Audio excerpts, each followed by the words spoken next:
6 juillet 1971, Villefranche-sur-Mer, Villa Nelcote, 5 heures du matin. Une légère brise marine rafraîchit l'air. Debout sur la terrasse de la villa, une cigarette à la main, Keith Richards, l'emblématique guitariste des Rolling Stones, contemple la mer. Il peut enfin se détendre. Il faut dire que la nuit a été longue et épuisante. La faute à cette séance d'enregistrement qui vient à peine de se terminer. Mick Jagger, Bill Wyman, Charlie Watts, Mike Taylor, Bobby Keys ne tardent pas à le rejoindre. C'est ici, à Villefranche-sur-Mer, entre les collines de l'arrière-pays niçois et le front méditerranéen, que les Rolling Stones ont choisi d'enregistrer leur dernier album, Exile on Main Street. Bien qu'ayant cherché plusieurs mois, les musiciens les plus célèbres du moment n'ont pas trouvé de studio approprié pour les accueillir. C'est donc dans l'une des caves du somptueux manoir Belle Époque, loué par Keith Richards, qu'ils ont fini par improviser un studio d'enregistrement. Les murs ont été recouverts à la va-vite de moquettes pour atténuer les sons et le matériel d'enregistrement branché. Un studio bien loin des standards auxquels ils sont habitués. C'est donc dans un sous-sol où il fait une chaleur à crever, où l'humidité désaccorde sans cesse les guitares, où les coupures d'électricité sont fréquentes, où l'air est moite et épais et où les musiciens peinent à s'entendre, que les Rolling Stones ont décidé de mener à bien cette folle opération musicale. Mais malgré ces conditions improbables et des tensions au sein du groupe, on pressent, sans se le dire, qu'il y a là, au centre de ce bunker musical, un je ne sais quoi qui pourrait donner un son unique à l'album à venir. Retour sur un album de légende, enregistré face à la Méditerranée, qui a laissé une trace indélébile dans l'histoire du rock anglais. Podcast Story. Hiver 1970. Londres prend le froid en plein visage. Les Rolling Stones, eux, sont en ébullition. Ils viennent tout juste d'achever une tournée triomphale en Grande-Bretagne. Leur renommée culmine au firmament. Depuis 6 ans déjà, le tube Satisfaction les a catapultés dans la stratosphère musicale. Les Beatles, rivaux sempiternels, viennent tout juste de se séparer, mettant un point final à l'éternel débat. Désormais, les Rolling Stones forment bien le plus grand groupe de rock au monde. Mais ce succès a un prix. La drogue, compagne souterraine des Stones depuis leur début, leur a volé l'un de leurs fondateurs, Brian Jones. Il a été retrouvé noyé au fond de sa piscine. Le deuil est difficile. Mais la défense continue de les entamer. Et la célébrité, aussi accommodante puisse-t-elle être, devient difficile à gérer. Sur le plan financier, la situation se révèle encore plus complexe. Le manager Alan Klein, avec qui le groupe est en conflit, n'a jamais payé les impôts des Stones. Il faut dire que le fisc britannique a plutôt la main lourde en taxant à plus de 80% les plus hauts revenus. Les Stones sont bien entendu incapables de rembourser les sommes réclamées. Le seul moyen qui s'offre à eux, s'ils veulent retomber un jour sur leurs pieds financièrement, est de quitter le pays et de devenir des non-résidents fiscaux. Les Rolling Stones se mettent donc à la recherche d'un endroit tranquille pour mener à bien l'enregistrement de leur prochain album. Et très vite, la Côte d'Azur s'impose. Le climat y est doux et il y fait beau. On y voit la mer, bien sûr, et puis ce n'est pas très loin de l'Angleterre. Les billets allés sont pris pour avril et chacun des membres du groupe se trouve un pied-à-terre dans le sud de la France. Mick et Bianca Jagger s'installent à Biot. Mick Taylor, Rose Miller et leur fille de 3 mois trouvent un logement plus familial dans les hauteurs de Grasse, tout comme Bill Wyman et sa compagne. Seuls Charlie Watts et sa femme, Shirley, prennent leur distance et s'installent dans une maison à Toiras, près d'Arles. Keith Richards, lui, a jeté son dévolu sur une résidence hors norme. Nichée dans un parc d'1 hectare dominant le port de pêche de Villefranche, la villa Nelcote est immense. Elle comprend plus d'une dizaine de chambres, offrant ainsi la possibilité d'accueillir un grand nombre d'amis, tout en garantissant l'anonymat de chacun, ou presque. Le vis-à-vis, si ce n'est avec la Méditerranée, n'existe pas. Certes, à raison de 15 000 francs par semaine, le loyer n'est pas donné. Mais il inclut les services d'un couple de gardiens cuisiniers ainsi que d'un jardinier. Il faut dire que les arbres sont déjà en fleurs. Des pêches, des oranges et des bananes mûrissent déjà au soleil.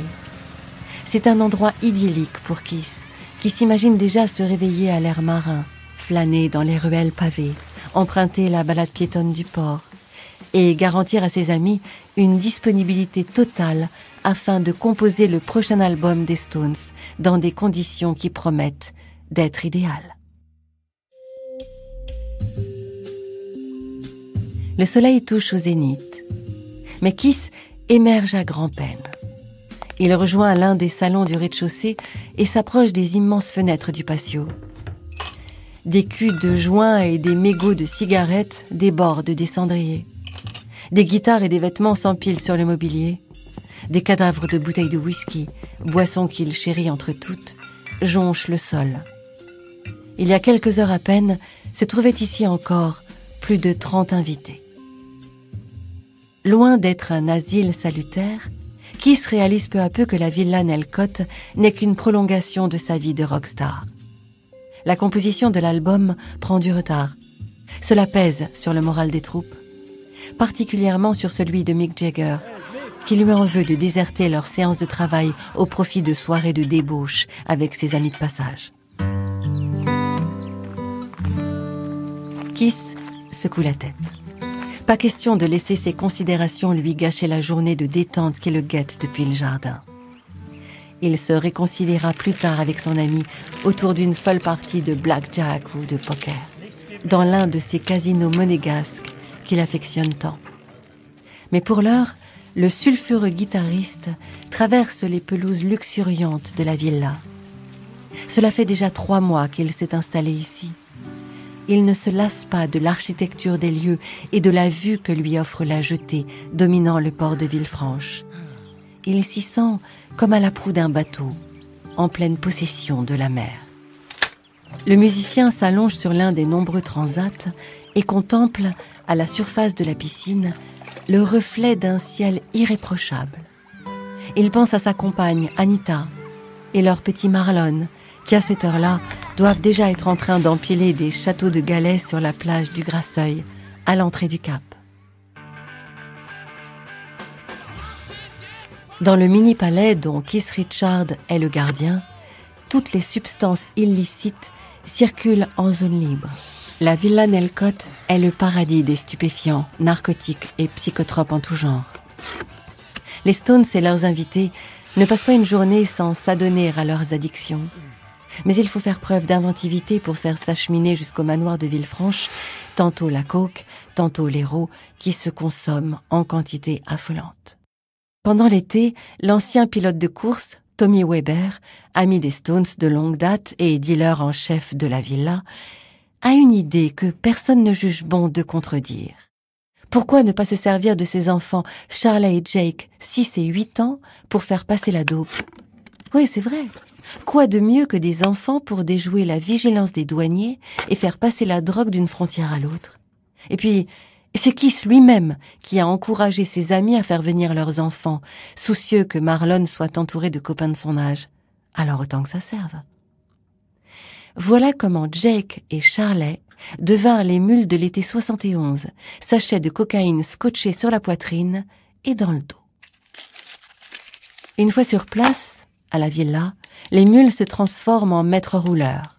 Du matin au soir, les petits garçons se retrouvent en charge de la confection des joints que les adultes fument chaque jour par dizaines. Personne ne s'étonne plus de ces enfants qui tendent, à qui le veut, à longueur de journée, de quoi s'enfumer le crâne aux côtés d'Elton John, d'Eric Clapton ou encore de John Lennon et de Yoko, de passage à la villa. Avec l'automne, le calme est revenu, avenue Louise Borde. La rentrée approchant, la villa s'est vidée petit à petit. il ne reste plus que les Stones et les employés de maison qui jettent leurs derniers efforts au travail, priant pour la fin prochaine de l'enregistrement du double album. Dans sa chambre, Keith se laisse bercer par la nuit. Soudain, un son brutal l'extirpe du sommeil. Keith Richards se relève précipitamment. Il accourt à l'extérieur de sa chambre et descend les marches du premier étage, paniqué. Il fait sombre dans le manoir qui n'est plus éclairé que par le modeste halo de la lune à travers les vitraux. Le guitariste réfléchit. Il sait que ses biens les plus précieux se trouvent à la cave. Le cœur battant, il prend la direction du sous-sol. Devant l'ampleur de la perte, il ne peut s'empêcher de pousser un cri de désolation. 9 des plus belles guitares de Keith ont été subtilisées, dont la précieuse Gibson Flying Euro d'Albert King, utilisée lors du concert hommage à Brian Jones à Hyde Park en 69. Il manque aussi la guitare basse Fender Mustang de Bill Wyman et le rare saxophone noir fétiche de Bobby Keith. Ces pertes sont inestimables.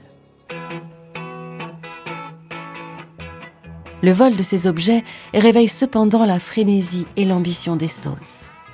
Ils se remettent à composer et travaillent d'arrache-pied à leur nouveau disque aux sonorités blues, rock et folk qui forment un tout chaotique et fougueux.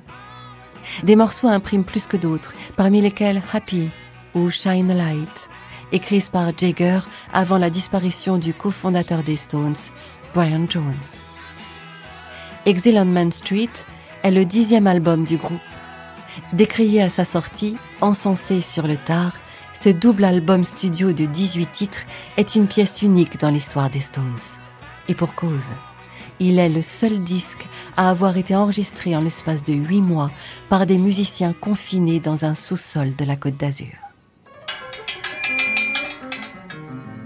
Devant l'impressionnant portail noir et or de la villa, les dealers ne se cachent même plus. Ils vont et viennent sans cesse.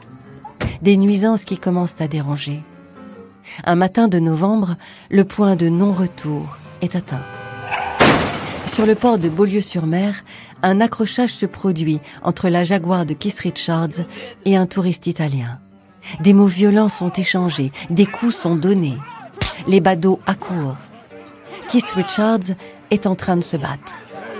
Le capitaine du port, alerté, essaye de s'interposer, en vain. Les deux hommes se rendent coup pour coup. Il faudra l'intervention de la police pour y mettre fin. C'en est trop pour les forces de l'ordre de la région. Cette scène de chaos signe la fin du bail pour Keith Richards et sa compagne Anita Pallenberg. Tous deux sont convoqués devant le tribunal correctionnel de Nice. Verdict, 1 an de prison avec sursis et 5 000 francs d'amende. De plus, Keith Richards sera interdit de séjour en France pendant 2 ans. Mais lorsque la sentence est prononcée, le couple est déjà loin. Il a rejoint Los Angeles où les Stones, rassemblés, achèvent Exile on Main Street, prévu pour le printemps prochain. Keith Richards a quitté sans se retourner ce refuge chargé d'histoire, qui aurait autrefois servi de QG aux nazis ou encore été la propriété de rescapés du Titanic. La Villa Nelcott, dont les murs se font encore l'écho de la musique des Stones, a vu naître en son sein un album légendaire. Exile on Main Street est régulièrement cité comme l'un des plus grands albums de rock de tous les temps. C'était il y a 50 ans. Podcast Story. On a tous une histoire à écouter.